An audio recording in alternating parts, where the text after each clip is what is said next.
Is it going live? Yeah, it's live. Okay.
What's good, y'all? What's good, y'all? So we're on episode 8, man. Episode 8 of the Crosswalk. I'm Jax. That's Cross. And we're gonna talk about a variety of things, man. But before we get into it, man, how's your week started, man? The week's been good, man. It's Tuesday's always a busy day. Got Crosswalk, got the Ultimate Fighter tonight. But man, I gotta be honest, man. Crosswalk, I look forward to it each and every week. Yep, me too, man. I'm always excited, like, because I get to do new graphic design type stuff. Get to experiment on y'all and everything, man. So it's always fun. And also you've been killing, or you killed the finals with the live chat for real. I mean, you was on that thing every night and brought real good energy, man. It was a lot of fun. Yeah, I like the first game was kind of like I was just going out on a limb, just like having no idea how it was gonna go, no idea what to think. And then game one came, did it, and man, had a blast doing it. I was like, yeah, I definitely got to do this. And like as you've seen, man, the chat was jumping during the finals. So I'm looking forward to doing more like that. Did you get a lot of subs and a lot of interaction from that standpoint from it? Yeah. Got a lot of interaction and was surprised. Honestly, I was expecting, like my audience be like, basketball, what are we doing? Blah, blah, blah. But man, everybody in the chat was all about it. And then after game one, I was like, do y'all want me to do this again? Everybody was like, yeah, let's do it. I was like, bet, let's do it. Yeah. Oh man. So Lazy already coming in with the compliment. See, this is why I like you, Lazy, bro. He said the intro graphic is dope AF. The Crosswalk logo is slick. Thanks, man. I put a lot of thought into that. I really did. Hey, this dude over here, man, he's humble, man. He got skills and just be trying to, keep it low key. But I'm telling y'all, whenever he has an idea about, yeah, I'm gonna do a little bit of this, I'm like, yeah, we're good. We're good. I got nothing to worry about. Yeah, I'm just trying to figure it out, y'all. Before we dig into this, man, I see a lot of, our familiars in the chat. I got Yao in the chat, Lane, of course. And of course, if y'all haven't jumped on to the Discord, the link is in the description. Make sure y'all jump on the Discord. But and then Lazy and Grimy. But what I want to challenge y'all to do, man, is just invite somebody to. I feel like I'm saying like church or something, but like invite somebody to the chat, man. We got to build this thing up because we're gonna keep on doing this like every week. Just like, we got the Fight Week show on Wednesdays and Fridays. Like we're building a network, at this point. So yeah, like, y'all gotta tap in and help us out. We appreciate y'all showing up, but we gotta get this out to more folks. So make sure y'all doing that to help us out. But I don't know. You want to jump into this first topic? Let's do it. Cool. Okay, let's go. The NBA Finals are officially over, and Oklahoma City has taken the crown. But with the Thunder's dominant run, what story from the playoffs is still stuck in your mind heading into the NBA draft? Was it the underdog performances, the injury setbacks, or something else entirely that could impact the future of the league? Let's talk about the most intriguing takeaway.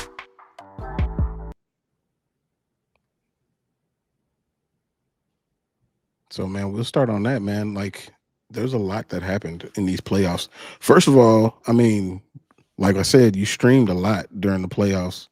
Like, what was your takeaway for the playoffs? Because I think the ratings technically were down, but I mean, what did you think about the playoffs, especially the finals? So speaking on the finals, like I kind of figured the ratings would be down a little bit, just having two small market teams in the finals and not having like those marquee superstar names in the finals. Like I figured the ratings would be down, but at the same time, I mean, seeing two small market teams for the ones that watch the finals like all the time, it's good to see. You know, it's like a breath of fresh air. I know those fan bases love being in the finals. You could feel the energy for every game. And then on top of it, it's a great opportunity for us to like get a time to see like some new superstars. You know what I mean? Who gonna be the guys that carry the league for the next decade? You know what I mean? Yeah, we can keep depending on the LeBrons, the Steph Currys, the Kevin Durant's to carry the league. I mean, there's a whole new guard of elite ball players that I don't think are getting their just due in certain instances. But and I mean, and Giannis is in his prime. Mm-hmm. He's already won a chip and he's in his prime now. So there's a whole new, and like you said, they're in small market teams. Um, but I mean, the big markets have opportunities if Boston can do what they need to do to get healthy, not this year but next year. The Lakers, whatever they're gonna do, I guess. There's the Knicks. If they find a coach like Grammy said, Mm-hmm. there's big things that can happen. But like what stood out to me was definitely the injuries, specifically in the Eastern Conference. Specifically, if you wear the number 0, Jason Tatum, Mm-hmm. Damian Lillard, and of course the crazy heartbreaking one with Tyrese Halliburton in the finals. Those just stood out, and it's just like, why is this happening so much? I don't understand why these Achilles injuries are happening so much. I don't get it. Is there something going on that's making this happen? I mean, there's got to be something to it because you can't keep seeing the same injury pop up time and time again, especially like from, like the elite of the elite ball players in the NBA. I definitely think that like we kind of got to look at the whole load management thing because at the end of the day, like these are big guys moving very fast, very athletic, and they're putting a lot of stress and strain on the human body. And, like something's got to give, you know what I mean? Definitely I think now we've gotten to the point to where when guys have calf strains or anything with their calves, they gotta just sit out because Kevin Durant had the calf strain, popped his Achilles. Halliburton had the calf, Achilles. Even Damian Lillard, like he hurt his calf like I want to say like a month and a half before he popped his Achilles. So yeah, I think we got to start being a little more careful when we get like the calf injuries. 100%. Let me look at some of these comments real quick. Let's see. Toron, what's up, bro? He said, not trying to sound like a hater, but OKC got lucky. If Tyrese didn't get injured, Indiana would be champs. Injuries are part of the game, unfortunately. It is. And what's interesting about that is like when he got hurt, it was the first quarter still. I think the score was 18-16. Yep. And at halftime, it was either tied or yeah, that's right. Because Nemhard hit that 3 at the end. Yep. So I can't disagree with that. But it's still a game. Tyrese played in games that they lost to. So yeah, it's hard to say that for sure. So when he got hurt in the first quarter, like I said it straight away on the stream, I was like, the way I see the game going, I think guys gonna have to play more minutes. So what it ended up happening, McConnell had to play more minutes. And then we didn't see that burst from McConnell in the second half, in the fourth quarter, because he didn't have the legs. He had to play way more minutes than he typically had to play. And I was like, Indiana's going to be in this game, but they're going to have to keep it close because, like, guys just are not going to have the legs in the second half because the rotation is going to shrink. You know what I mean? Yep. And that's literally how it played out. Yep, that's exactly what happened. I mean, yeah, you were right. You even said it on the stream about McConnell. And it's hard to go from a reserve player to playing full minutes just overnight. Not many people can do that. And McConnell was excellent in spurts, like led the playoffs in steals. But it's just when you're asking him to do all of that, like I think mentally you start to conserve a little bit of energy in different spots, and now you're not as explosive. You're not able to get to the spots that you're used to. Then you start making mistakes, and it just kind of snowballed for them. And by the end of the third quarter, like I think we all knew it was over. Yeah, not Lane though. Lane thought that there was still hope, but yeah, I know Lane was hurt when she saw Halliburton go down like that. Yeah. Let's see what else we got over here. See, Rob Rex said Bucks want Castle and our second round pick and show. And Sohan. So no way that'll happen. He's talking about the Spurs. Yeah, the Spurs and the Giannis pick. I feel like if the Spurs were going to trade for Giannis, they would have done it already. Because it's hard to get any better than that number 2 pick, knowing that you can get somebody like Dylan Harper, even though he plays the same position as Stephon Castle. I think you can still play both of them together. I think that they saw that friction, and Ace Bailey is dropping in the draft right now. VJ Edgecombe is kind of a similar player. He's only 6'4". So I feel like that they were just going to roll with what they got and use the pick however they see fit and just use it as depth, I think. Yeah. I'm gonna be honest. I'm right there with you. Like, I know Giannis is out there and San Antonio got the capital to go get him.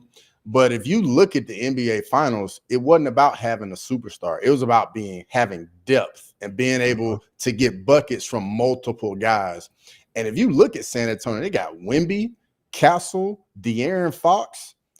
Build around that nucleus. Like, those guys are going to be elite in this league for a decade or more. You know what I mean? Just build around them. Like, you got the number 2 pick, draft you another guy that's going to insert himself in that lineup that can defend and knock down open shots. That's literally what their game plan should be.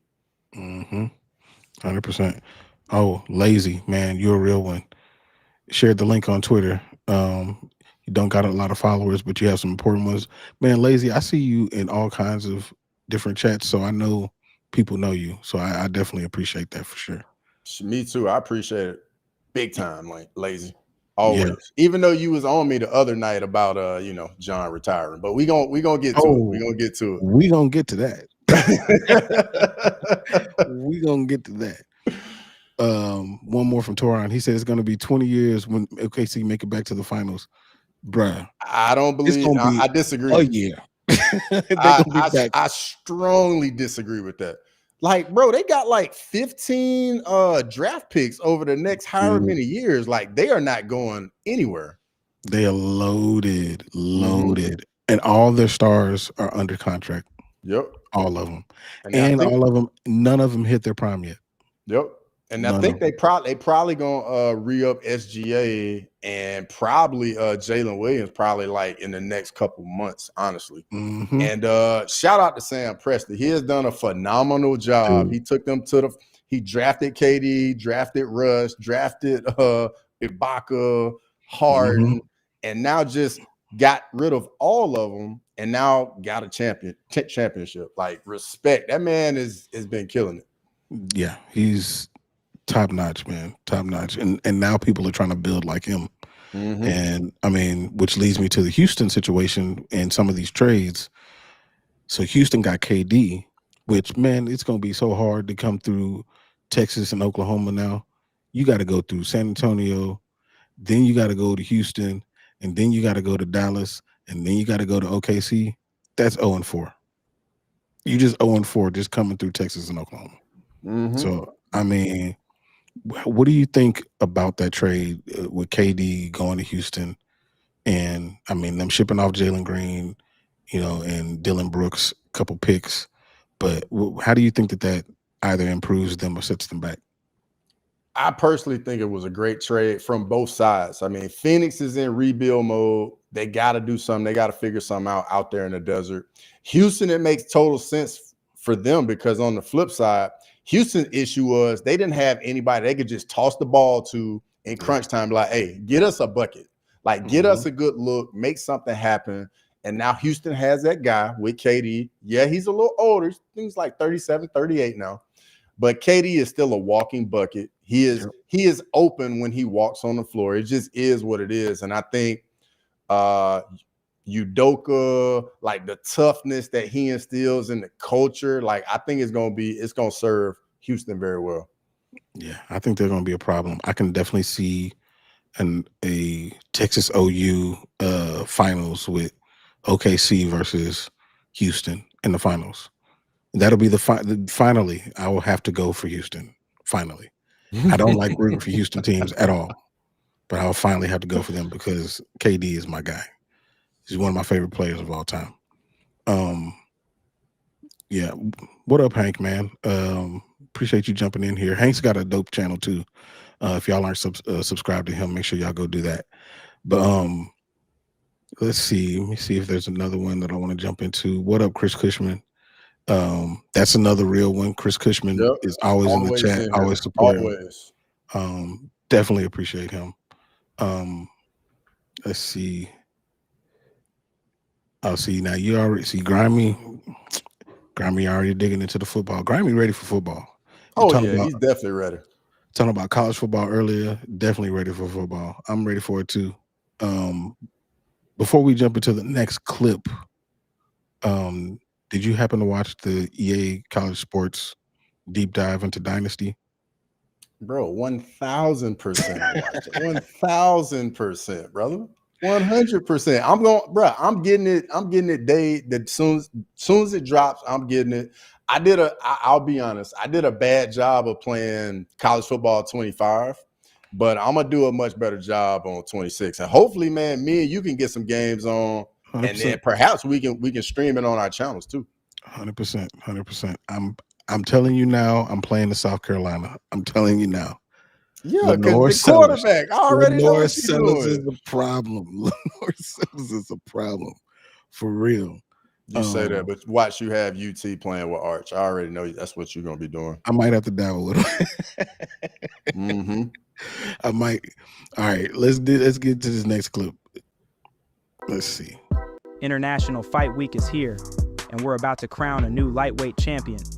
With all the buzz surrounding the title fight, what other fighter storyline do you think isn't getting enough attention right now? Let's dig deeper into the moments that might just steal the show.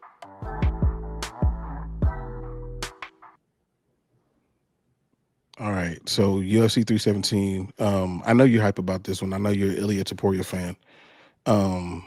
What do you think is not getting enough attention heading into this fight? And make sure y'all drop that in what y'all think about this in the comments as well. Not getting enough attention. Not getting enough attention. That's a tough one because I mean, obviously Ilya Oliveira is like, it's gonna get plenty of love. I think the fight for me that really kind of is, I would say, kind of like the underground main event is Brandon Royval, Joshua Van. I feel like that's the one when it got announced and it got made, like everybody got excited for it and was like, yeah, like I'm looking forward to that.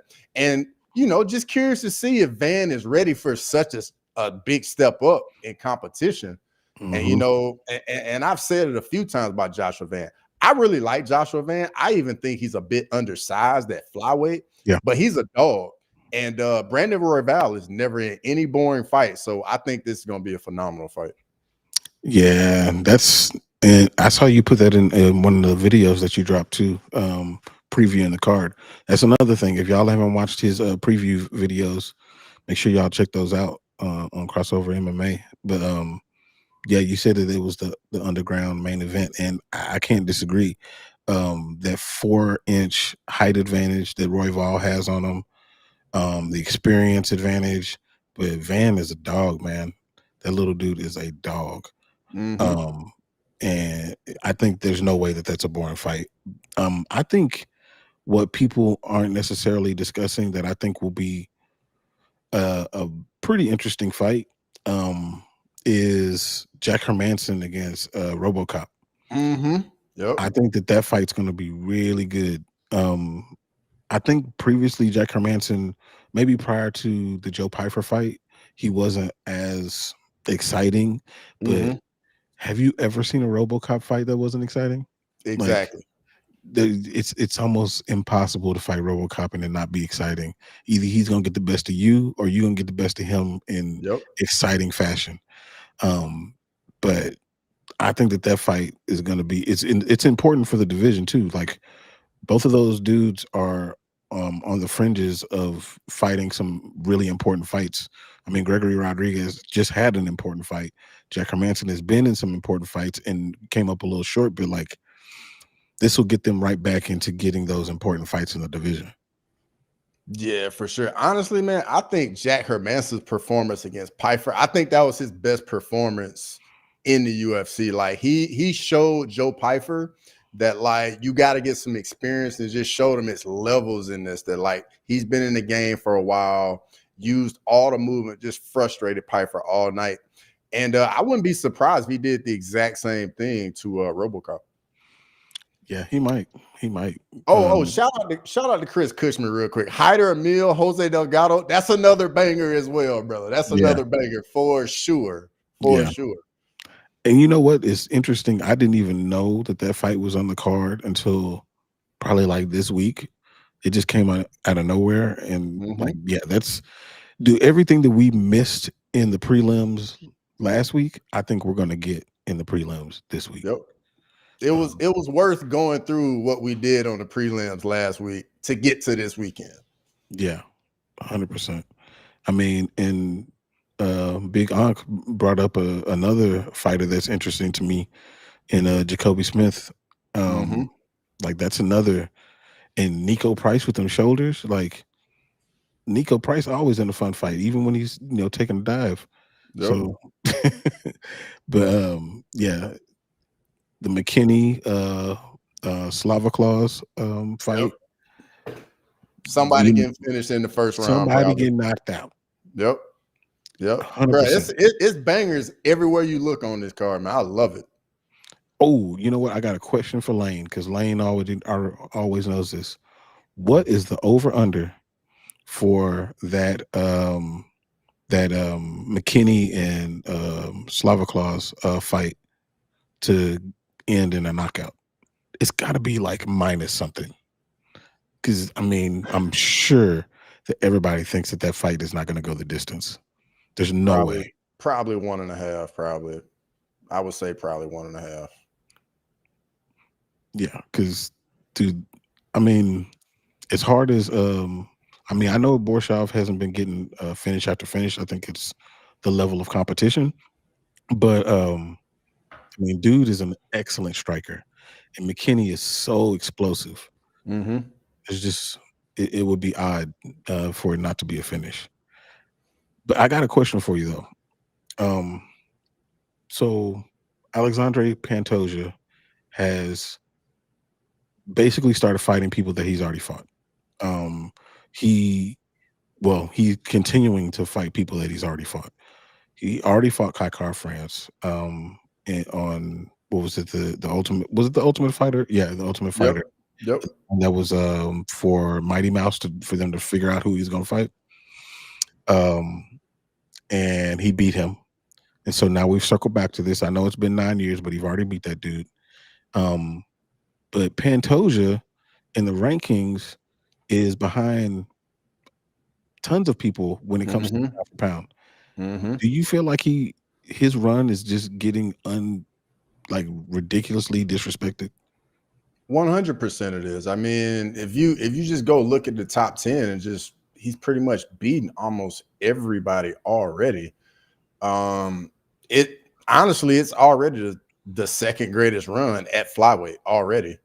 And if he beats Kai France, he's got a legit argument to say, hey, I want to go up and fight Marab. I don't think it would go well for him, but he would be well within his rights to say, hey, like, I want to go and challenge myself at 135. Yeah, I mean, okay, this is who they have ahead of Pantoja in the pound for pound. They got Alex Pereira, which I get it, even though he just recently lost. Tom Aspinall, who to no fault of his own, he hasn't fought in a while. JDM, now that one I can't explain that one. Magomed Ankalaev ahead of Pantoja. Bro, sure? it's disrespect, man. You got a champion with so many title defenses, and we've kind of seen this before. Like when you get that dominant champion and they get all these defenses, they just kind of make the division seem a little boring. It's kind of like when Izzy was running through middleweight, everybody was like, middleweight is boring. Middleweight is boring. That's just what happens when you have a dominant champion. Kamaru Usman at welterweight, when he was on his run, similar type thing. Yep, it's true. And I think, well, I have a video about Pantoja and just the flyweights in general, and that exactly that point that it's boring because he just keeps winning. And it feels like they should have prioritized getting fresh matchups, which they did, but I feel like they did it in the wrong way by bringing in Kai Asakura, out of left field, instead of, allowing Manel Kopp, even though he fought Manel Kopp. It's been a while, maybe having this Kai France fight a little bit earlier, stuff like that. Like, I think they did a little bit different, but all in all, I think the Pantoja is ranked way too low in this fictitious pound for pound ranking. Yeah, I completely agree with you. I completely agree with you. So let me ask you this. If you were doing it, where would you put him? I would put him, let's see. I think I'd probably put him at either 4 or 5. Probably 4. I'd probably put him at 4.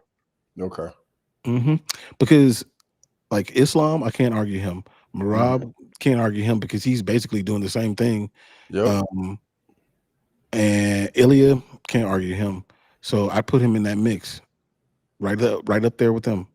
I'm not gonna put Dricus du Plessis above him because Dricus defended his belt 2 times, and they were, solid defenses, but like it's been 2 times. He hasn't cleared out the division the way the Pantoja has.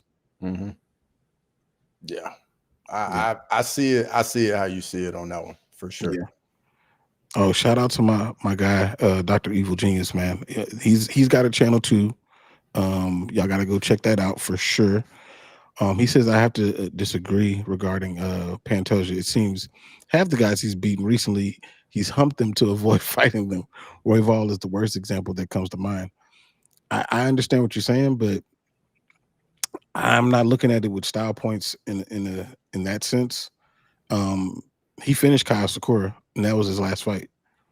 So, he's finishing guys and he's coming back around and starting to lap them. So, I mean, he's fighting within the rules of the game and winning, and nobody can stop it. Yep.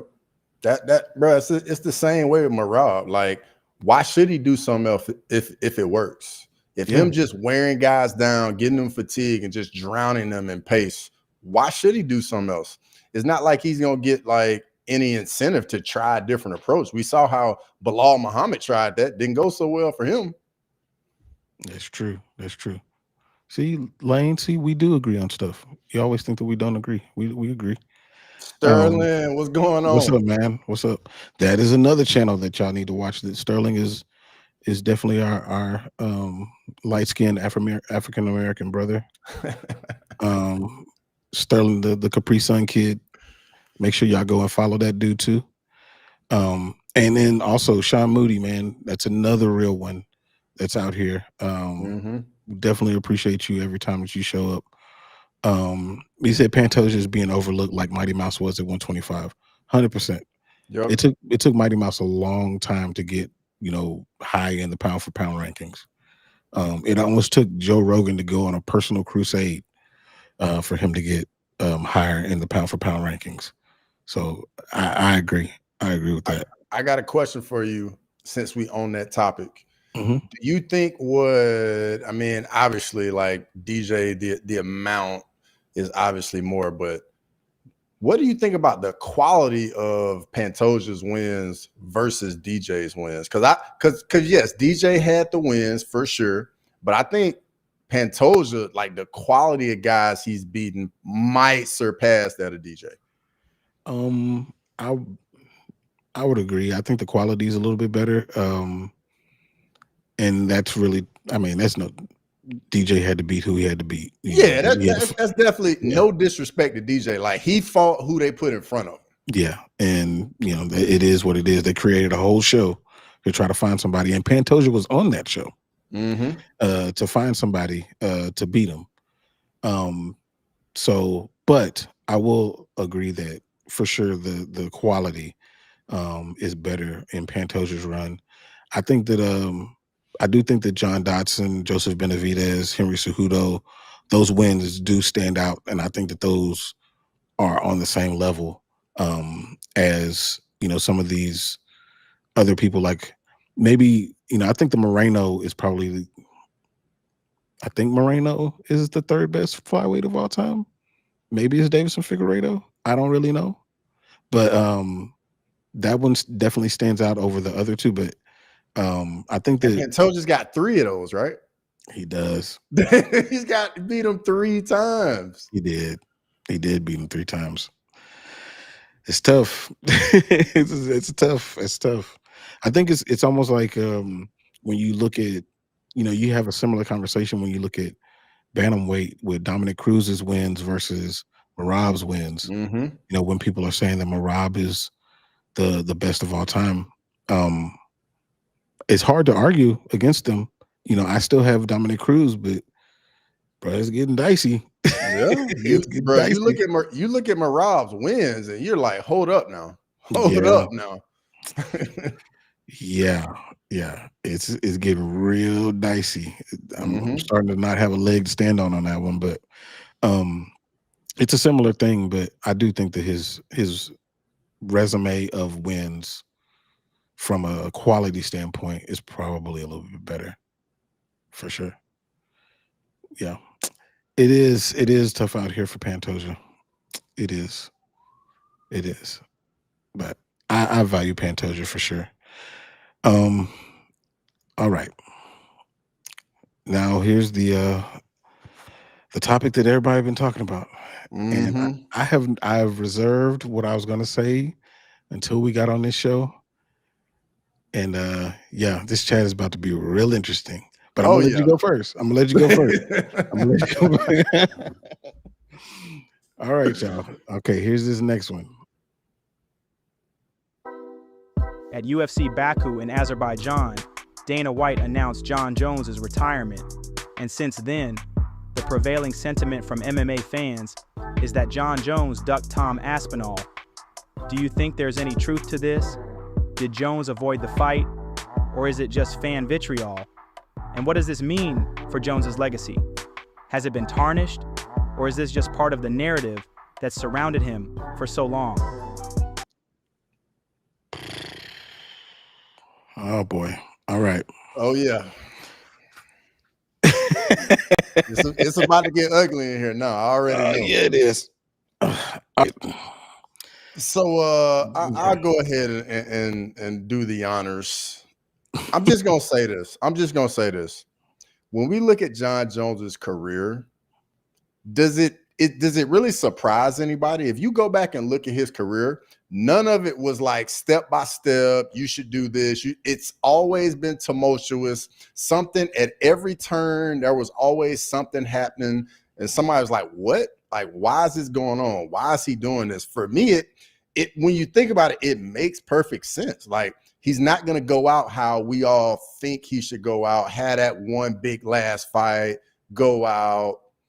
I mean, I'm with everybody in the chat. I wanted Jon to fight Tom 100%. I did. I'm upset the fight's not going to happen. I'm upset the Francis Ngannou fight didn't happen.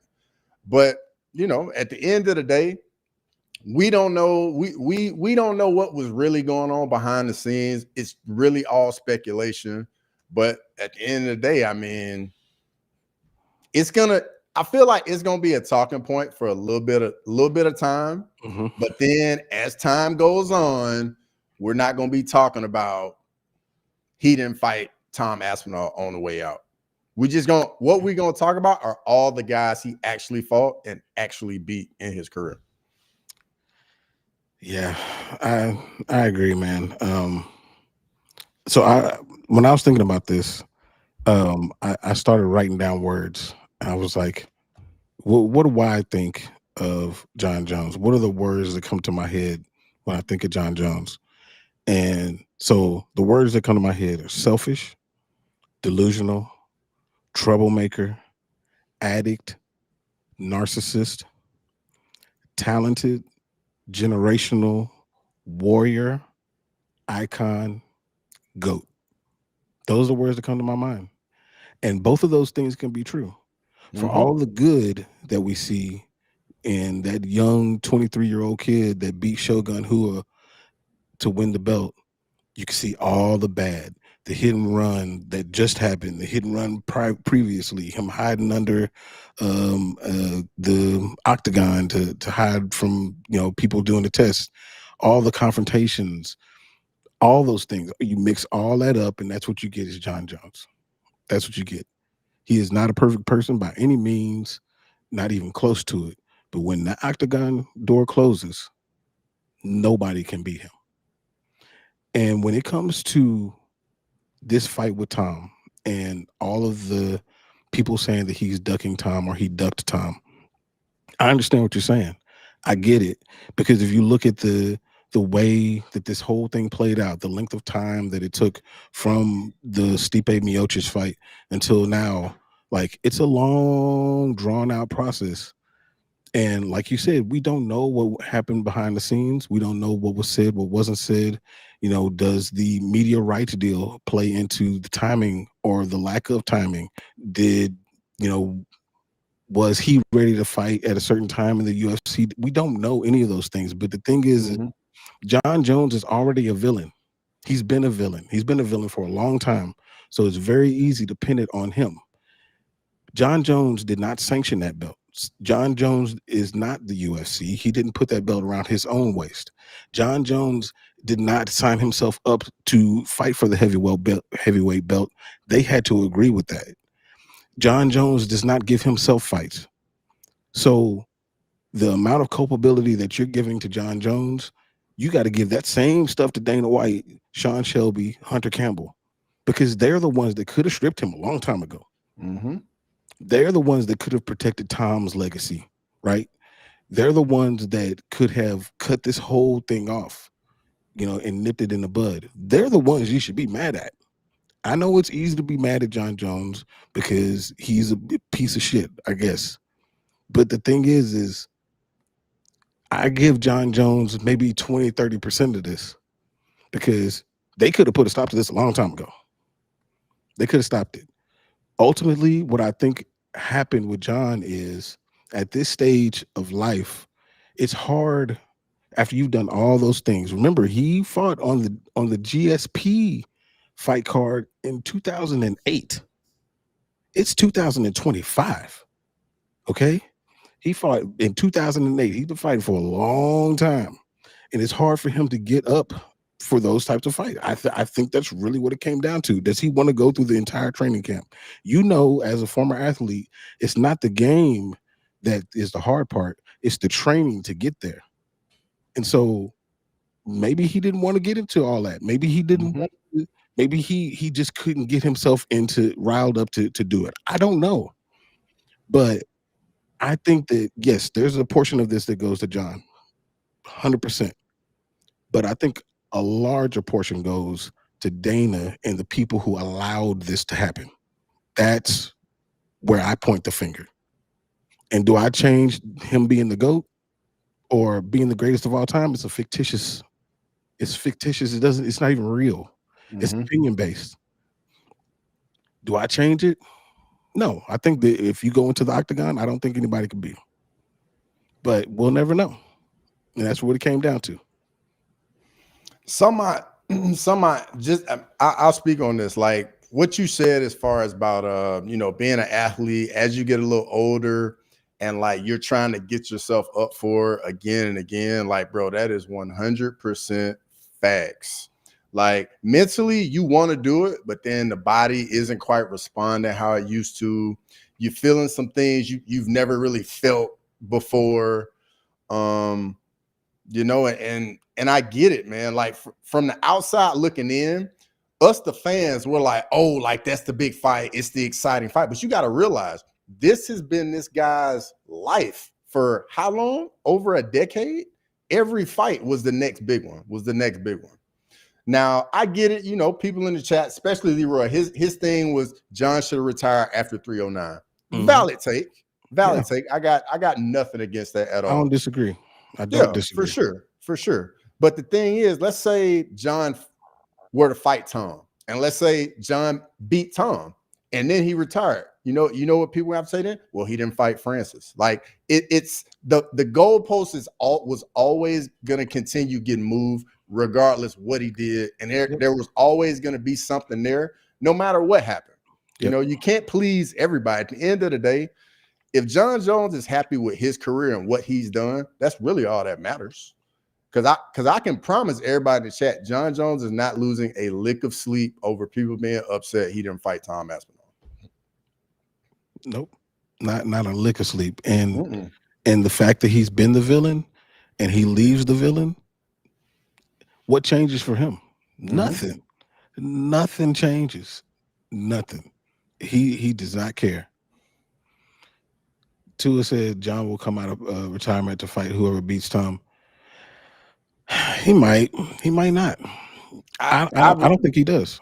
I don't think so either. I think once you're at that level and you check out mentally, trying to get back into it mentally is such a big hurdle. Big hurdle. Like once you just have it mentally, you're not doing it anymore, and you accept it, and then you try to get back into it. It is so much harder than just you staying on top. Just think about like going to the gym and working out. When you're working out all the time for months and months and months, it's super easy. But then when you take a few months off and you try to get back into it, it's like, I don't know. I'm so sore. I don't want to do this. And at that point, it's kind of like, how did I used to do this all the time? It's because mentally you're in a totally different place. 100%. 100%.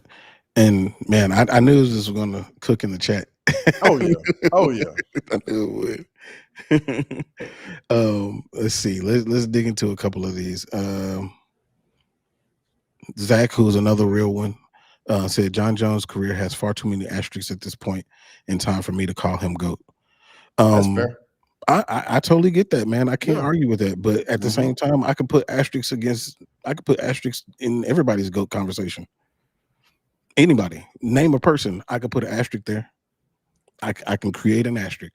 Nobody has a flawless resume. Nobody does. And it's not supposed to be, because this is not real. Yep. This is it's based on opinion. Some people have GSP as their GOAT because he never had any failed drug tests, which I respect that 100%, and I can't argue that. But on the flip side, GSP lost to Hendricks.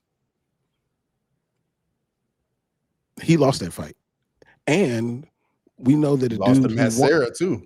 We know a dude who won the Ultimate Fighter came right off of that show and knocked him out. So, name another person. You want to talk about Khabib? Okay, sure. Khabib has 3 title defenses. Benson Henderson has the same number of title defenses as him. Okay, you want to name Anderson Silva? Okay, sure. Steroids. Steroids. Yep. if you name a person, you can find a flaw. And that's just what it is. So, I mean, Lane says it doesn't make him a GOAT. I think it puts him on GOAT Mountain. And that's the way that I look at it. These guys, when it came to being in the cage, all of those people that I just named, you're hard pressed to find a way to beat them. Mm-hmm. It's just very, very difficult to beat those dudes. And that's just what it is. Hold on. I know Matua said something funny. Let me see. What did he say? Oh, yeah. I think he put that 420 to read it because he ain't living it. He ain't living it. Yeah. GSP turned around and showed he can overcome adversity. Jones never overcame adversity. You don't know what adversity he overcame.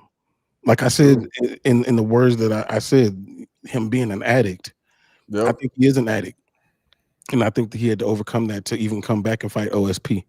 Yep. Him getting stripped, coming back, being a champion again. That's adversity. There's adversity. Yeah. Grime, you brought up Habib. Like I said, Habib could have been the GOAT. Left. Too soon. I can't give you credit for fights you didn't have. Because now Habib's not even the greatest guy in his weight class anymore. Nope. He's not. Let's see. Aaron Tats, man, I haven't seen you in a minute, man. I appreciate you jumping in here. Aaron Tats is another real one. There's no universal conditions that hold the same weight in GOAT conversations. Like I have Anderson as my GOAT, but that's just my opinion. 100%. Yep. 100%. And that's kind of the way that I see it. As far as this hurting his legacy, what do you think about this hurting his legacy? I mean, for me, like Jon Jones was already on GOAT Mountain before he even went to heavyweight. So I mean, I don't see how it, like, I get it. It's going to be a talking point, but the legacy was already written in ink. Yeah. It was already etched in stone already. So nothing he did at heavyweight was going to change what he did at light heavyweight. I mean, the 2 wins he got at heavyweight only add to it for me. Yeah. I mean, I agree. Like, it didn't erase the fights before. So like all this is the cherry on top. Leroy. Tony Ferguson is my GOAT. Hey, he going on that next title run, baby. Yeah, for sure. I want to know if he gonna fight again. Have you seen his videos? Him doing I don't know what he doing, bro. I don't know if he training for the breakdancing in the Olympics. I don't know what he's doing, but he's doing some weird stuff, man. He always doing some weird training. Yeah, that's par for the course over there. Let's see. How did the story about the accident and half-naked woman get buried 4 months? I don't know, but that seems intentional. It seems intentional to me.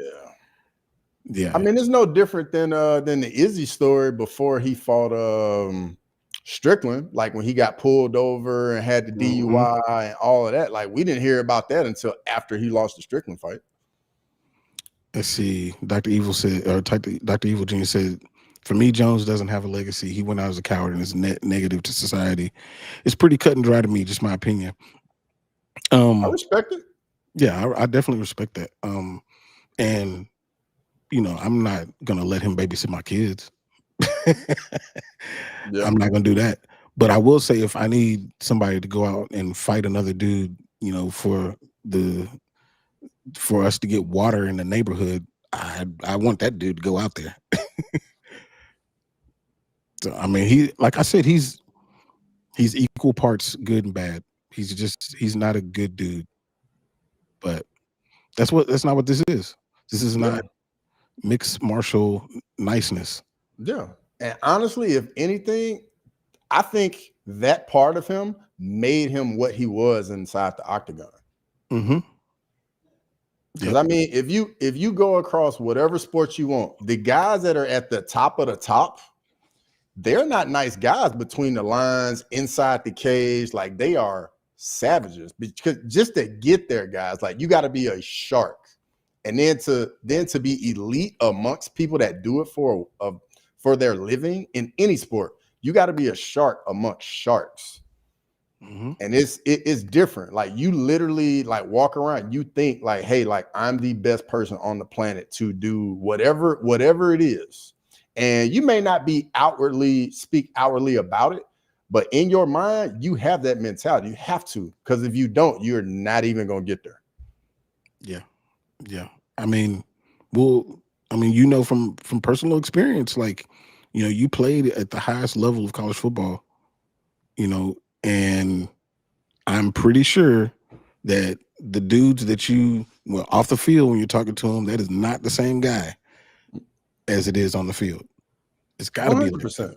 100%. Because I mean, when you get amongst like other men that are super competitive at the highest level, like, the difference is not physical. The difference between guys that are good and elite is all right here. That literally is what separates everybody. And it's the craziest thing, because everybody that's gotten there got all the talent in the world, all the ability in the world. But then, like, there's a few guys that believe in themselves, but they don't like believe like how some of these other guys believe in themselves. And that's literally what separates people. Yeah, that's true. Leandro said Jones will hop on a new cycle and make a return. And you know what's interesting about that is, so we talked about, you know, him walking away because, you know, perhaps he didn't want to get up for training. Well, what will a new cycle do? What will steroids do? It'll help you heal in order to be able to train. Mm-hmm. So you're not far off when you say that. If he was allowed to do that, then yeah, I could see him coming back 100%. I could see it. But hopefully they don't let him do that. That would be terrible. That would be awful. Let's see. Toron said, that's crossover. Just look at Michael Jordan. Good basketball, horrible person. He's an arrogant guy, also a bully. It's true. Yeah. Tiger Woods, guys, phenomenal golfer, but off the golf course was a different guy. And unfortunately, like, some I actually heard in sports is like the guys that are at that level, they have this ego and this person between the lines, but they have that same what's the word I'm thinking of? However, like, bad or wherever they have to go to be that person between the lines, they got to go somewhere else, and they're going to be that same. They're going to put that same focus and all of that into something else. For Jordan, it was gambling. For Tiger, it was the porn stars and the women. Like, it, when you think about it, that's what it is. Like, those guys can't turn that stuff off. Yep. I mean, shoot, Lawrence Taylor is a prime example. Mm-hmm. You know, in my estimation, I think he's the best defensive player, I mean, at least that I've ever seen, possibly in the history of the National Football League. Off the field, he had all the problems that you could possibly want to have, all of them. And I mean, that didn't stop him from doing what he needed to do on the field. As a matter of fact, it helped him do what he needed to do on the field, because he could be the same person off and on. And Jon allows that demon that he is in the octagon to filter into regular life way too much. Mm-hmm. And, you know, I'm curious if him losing his mom has anything to do with how things have panned out for him. Losing a parent is a big deal. And I'm curious if that had anything to do with how far his downward slide has gone. But somebody mentioned Connor. It's another person, like, his downward slide. We're in the middle of it. I don't think we've reached the bottom yet, but we're in the middle of it. And, you know, it's hard to be one person in one place and another person in another place, and then all of that's over. It's very difficult. Man, you see Leandro. What is it? Bro, the internet, man, I tell you. Whoo. Tom should have fought Joe's wife. Bro, the internet, man, I tell you. Whew. Yeah, that wasn't good. You see what Grumpy said? Bro, you were so on point, Grammy, because oh man, that comes up a lot in these chats. Yep. Especially the first one.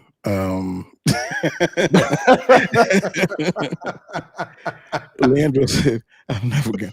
Can you do that somewhere? Is there a place, bro? That might be your business idea, Leandro." He said, "We can make that same concession for every criminal ever. I'm not giving Jones any special consideration in that regard." Well, even when it comes to criminals, I mean, I guess that goes to the fact of, do you think the criminals can be rehabilitated? If you don't, then I could see you seeing that's who they are, that's what they're going to be, and they'll never change. And a lot of times that's true, but a lot of times that's not true. Mm-hmm. Yeah, that's tough. That's tough. Yeah. So one other thing, I didn't make a thing for it, but did you see? I know you saw the Charleston White against the Island Boys fight. I think it's Cody. What is his name? Kodiyak something. Yeah, something like that. But yeah, I definitely saw it. Like, he pretty much just no monster Charleston White, man. You can tell, like, the people that don't really train like that, when they get tired, they don't want it anymore. They're done. Like, once they get hit a few times and then they start getting tired and they can't get out of there, they want to get out. That's literally what that was for me. Yeah, no, that was embarrassing, man. Like, I think that kid is like 23 and Charleston White is 48. Mm-hmm. And for you to get beat up by that dude, like, that's. To be fair though, like, when you just looking at him in the ring though, I don't think you really could tell which one was 23 and which one was 48. Dude, that was embarrassing. That was so embarrassing. Wait, Dr. Eugene said, "I thought Jones was rehabbed." They tried. It didn't take. Mm-hmm. It didn't take. They got to go back. Most people got to go back to rehab. Hey, Dr. Evil Genius, back in the day when this is for black people. When you put that S curl on and you don't leave it on long enough, and you're like, I didn't take. That's the way his rehab was. Mm-hmm. Mm-hmm. Yep. Yeah. Or you put that perm, or people put that perm in their hair and they don't leave it in there long enough. Yep. Mm-hmm. Yeah. That's exactly what it is. He said, "These boxing side shows, I don't understand the appeal, but they're making a lot of money. The money is coming from somewhere." I mean, people like to see it. Like, I think the whole fighting culture, it kind of, social media, man. Social media has caused this, and it's Dana White says it all the time. Like, fighting is the universal language, and anytime, and I bet you everybody to a person is going to agree with this. When you were in school and there was a fight, you run into the fight to go see what happened. Yep. And it's the same thing. You don't care who it was fighting. You're like, well, I mean, if it's a fight and everybody's crowded around, I want to see what's happening. Yep. And I know we probably all in the chat can relate when it was our turn to be in the fight and you just sitting in class looking at the clock, and I mean the clock is on crack. Time is flying by because you got that fight at the end of the day. Yep. Those are the worst ones. And I struggle with that. Matter of fact, I'm actually talking to I have an interview with Max Griffin tomorrow. And one of the things I was going to ask him was if he compares, like, him fighting in the octagon versus, growing up or whatever, like, is it the anticipation that makes it so much worse? I'm sure it is. It's gotta be. Because when you're just sitting there waiting on it, you're like, thinking of all the bad things that could possibly happen. Yep. And then, we're all human. Somewhere in your mind, like, you know what? it's gonna blow over. Like nothing's gonna really happen. Like they're not gonna want to actually fight. Nah, then time comes. Nah, everybody knows about it, and the other person is ready. So yeah, it's funny, man. Looking back at those days, man, like being in school, thinking about the big fight at the end of the day. Yeah, Chris, Max is extra cool. That's like, I mean, we're like actual friends now, man. He's a good dude. He's a person that's been able to balance outside and inside the cage. He's a good dude for sure. Cedricus Dumas, who is fighting on UFC 317, who I hope to interview at some point because I'm trying to understand. I'm really trying to just understand what's going on with him. But yeah, he's fighting on it, and that dude, that's a troubled dude, man. That's a really troubled dude. He really is. I feel really bad for him. Oh, this is a good one. Leroy said, I remember getting whooped in front of a girl I like. Looked over at one point of my beat down to see her laugh. Yeah, it's a rites of passage, you know? Yeah. I got beat up in front of my dad. This is my first fight.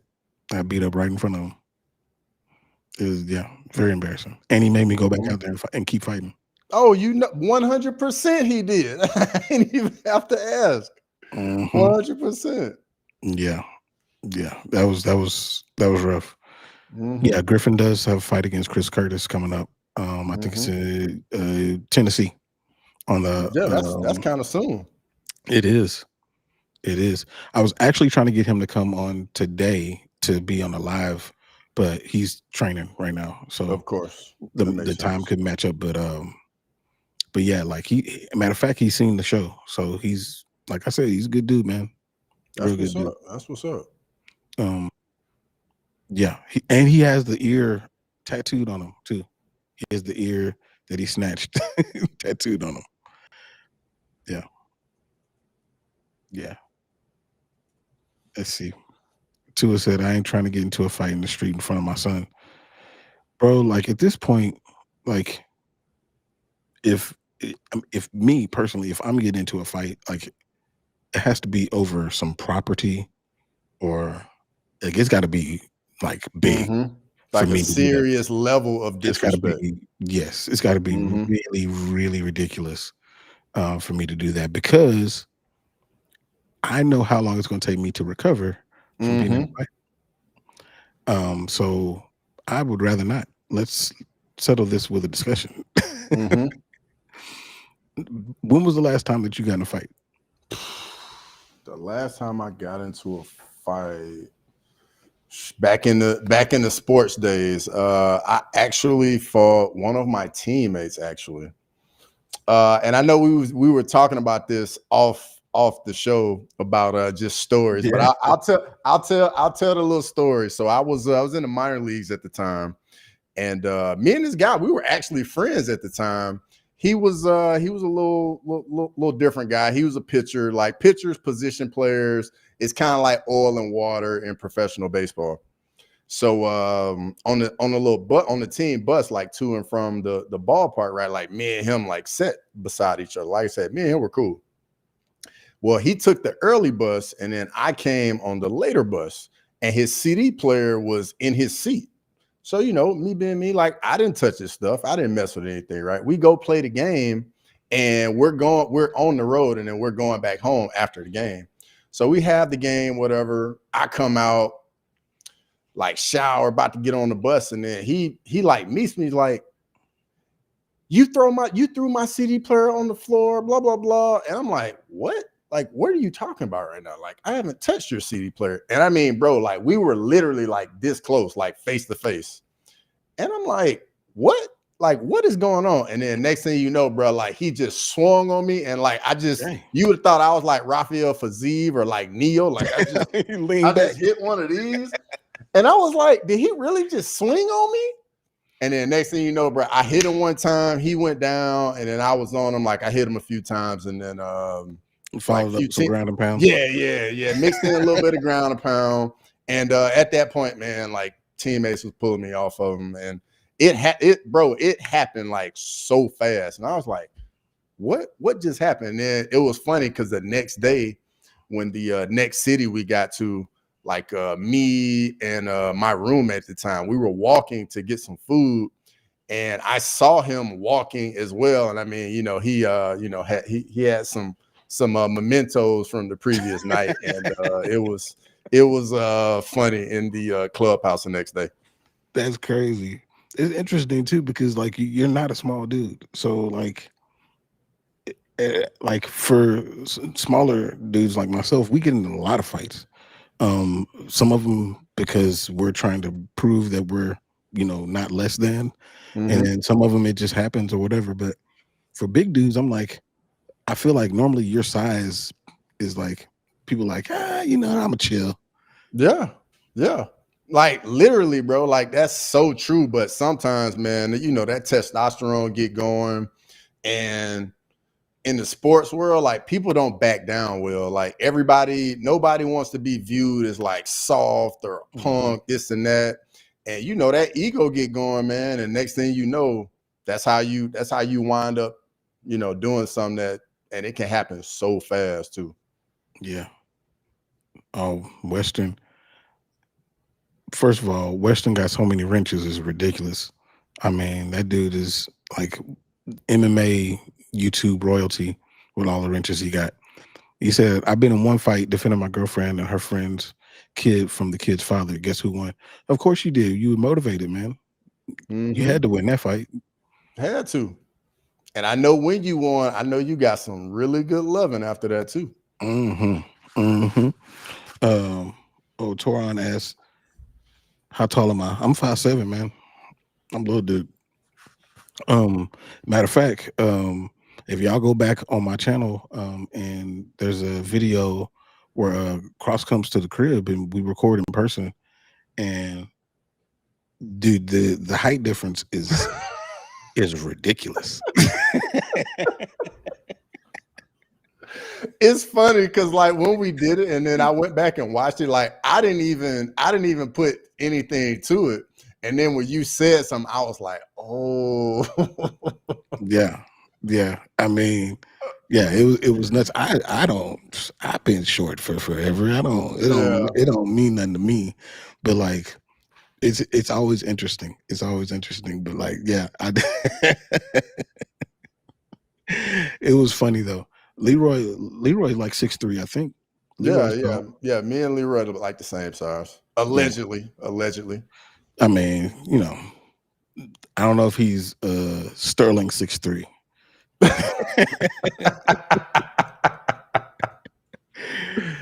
I wonder how tall Sterling really is, man. Sterling better go to UFC San Antonio, man. Like I think Sterling, I don't know if he's flying out today or tomorrow to UFC 317. But yeah. We gotta get that picture in the group chat of him and Nomley, and then we'll know exactly. We'll know. Because Nomley I think is around the same height as me.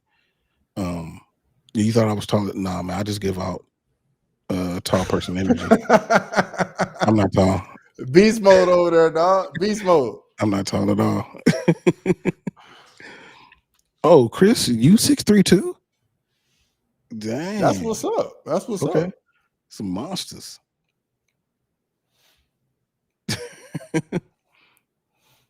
Wait, what?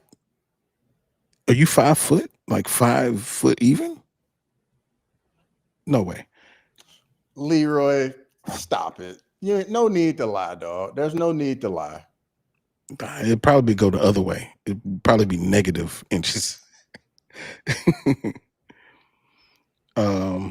Okay, this is a good one. Jay Lays, I haven't seen you in here before, but I appreciate you hopping in. What's y'all's prediction for the Ilya fight? Ooh-wee. That's a tough fight, man, and I know that you've given out your predictions on your videos and stuff, and I mean, I think everybody's going with Ilya, but I think that Oliveira can definitely beat him. He can. I just don't think he will, man. I think he's going to play directly into Ilia Toporia's hands and be at a range that he doesn't need to be at. I think that's. I think it all comes down to range. If you're putting and also forward movement. If he's fighting, I mean, in the Chandler fight is a great microcosm of Charles Oliveira. If he's Which going one? The second forward, one? The second one or the first one? the first one Okay. to me. If he's going forward, then he does really well. And you saw what he did when he was going forward against Michael Chandler. When he was going backwards, Michael Chandler was definitely getting the best of him. I mean, by far. And Michael Chandler was almost the lightweight champion. Mhm. So I think if he can go forward and somehow get Ilia to go backwards, the same way that Jai Herbert was getting Ilia to go backwards. And I don't know how he's going to do that. But if he's able to do that, then I think we have a very, very good fight and very interesting fight. And I really hope that Charles Oliveira wins this fight. I hope. But I don't see it. Stylistically, I just think prime Oliveira, like when he went on that title run, what was it? It was just utter chaos, just eating shots, getting dropped, and then getting back to his feet and just walking guys down, getting in their face over just that pressure. For me, that's the Oliveira that like sticks out the most for me. But I personally just don't think that style works well going up against Ilia Topuria. Because if Oliveira's walking forward, he's getting in the boxing range with Ilia Topuria, and that's not where you want to be. Because those combinations are just nasty. Like the one where he rips that left hook to the body and then comes over the top with the right hand, like it's brutal. And we've seen Charles Oliveira's chin, like got dropped by Dustin, Gaethje, and I mean, Toporia's power does play at 155. We saw it in the Herbert fight. But I do think the key for Oliveira is going to be the kicks. The outside low kicks, the side kicks to the lead leg, to the knee of Ilia is something that Oliveira was doing in the second Chandler fight, and that's why Chandler could never close the distance. Teeps to the body, and then mix in some head kicks just because he's so much taller. I think the kicks are going to be vital for Charles Oliveira. Yeah, I think so too. I saw a stat that Ilia Topuria hasn't landed any kicks to the body or to the head in all of his fights. And but what I have seen him doing is training the kick that Max throws, that spinning body kick that Max throws. I've seen him training that. So I think that he's going to use that to try to keep Charles into boxing range and also keep Charles out of clinch range. Because if Charles gets to the clinch, we nasty have a different with the knees. We have a very, those very knees different are fight. nasty, bro. Nasty. And that's what I was telling Lala, that Charles has to get into clinch range. If he gets into clinch range, then that takes away a little bit of the pop that Ilia has. You don't want to be at boxing range, and you don't want to be too far out that you can't touch him, and you have to go into the void and touch him, because that's when he gets you. So you got to be in the clinch, and I think use his size, use his height, use his Muay Thai to win. So I don't know. I mean, Charles is a smart fighter. He's got so much experience, whether it be positive or negative. I think that he can figure it out. I don't know if Ilia gives him the time to. Yeah. Like I like what you were saying as far as the range. Like for me, Charles either got to be at kicking range or he's got to be in the clinch. When they're in boxing range, he is in danger, like a different kind of danger. Just because nobody, like the only person that really throws the combinations like Ilia is Dustin. Gaethje doesn't really mix the combinations together like Ilia does. And I mean, with the combinations Ilia hits you with, like it's trying to get you out of there. And Dustin Poirier isn't that type of puncher. Like Dustin will rock somebody, drop them, and then finish them with ground and pound. But Ilia will get you out there with one touch. He got that deft touch. Yeah, he does. He does. There's a small room for error when you fight Ilya. You know, it's a lot like Alex Pereira. You know, you are in the wrong area at the wrong time, you will wake up and see him getting his hand raised. Mm-hmm. Yeah. You see Sterling here talking about he's 6 foot tree. Yeah. We're gonna see eventually. Shout out to Kick Him in the Head podcast as well. Make sure y'all get on over there, give him a follow. That's another one of our brethren right there. Yeah. That's is he? No. He's been leading the underdogs competition for the majority of the year. He slipped up a little bit, but I know that he'll be back. He always finds his way back to the top. So he be thinking I'll be throwing shade at him. I'll be throwing shade. I'll be asking, relevant questions. That's all it is. Y'all be throwing, not you. Y'all be throwing shade at me. Bro, I didn't had your back since day one, dog. You have. Yeah, straight up. Man, they would be talking about something completely different and be like, yeah, and then Basement Jackson, like, hey, hold on. I said nothing to nobody. I'm just over here minding my business, being cool. I'm just chilling, I'm trying to make my picks, try to climb back into this thing, and they just shooting. But it's all good, man. It's a fun competition, man. Speaking of tomorrow, the Fight Week show, if y'all haven't subscribed to the Fight Week show, I'm sure that y'all have, but if y'all haven't, make sure y'all do. It's going to be a pretty dope show. I think Ryo is going to be on there. Who else is going to be on there? Yeah, he's on there. I think they said another fighter is going. I couldn't remember if it was Black Panther or Emmanuel. One of them is going to be on there too. Emmanuel. I think it's Emmanuel. Okay. Yeah. So that one's going to be a very interesting, a very good episode as usual. Who's doing the quiz on Friday? I don't know. I don't know if we're gonna have the quiz. I think we're gonna do the quiz once a month.